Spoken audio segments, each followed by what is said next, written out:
Саламатсба. Талдыкольская сельская библиотека проводит акцию «Мы читаем Абая». Абай – выдающий поэт, мыслитель, просветитель, родоначальник новой казахской реалистической литературы. В поэзии Абая нашли отражение разнообразные картины народной жизни, бескрайние просторы степей, жизнь и быт казахского аула, летние кочевья, подготовка к зиме, соколиная охота. Здесь и внутренний мир людей разных поколений, разные характеры. Абай любил свой народ, ему было дорого все, чем он жил, к чему стремился.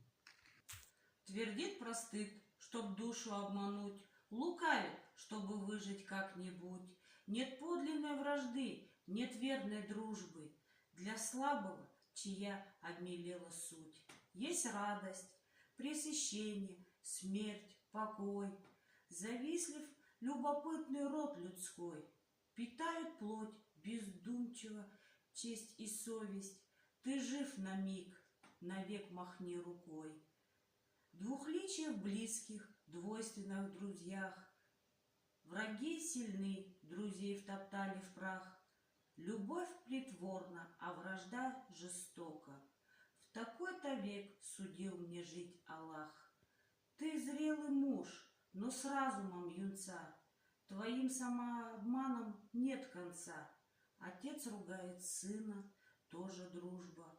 К лицу ли, когда сын бранит отца?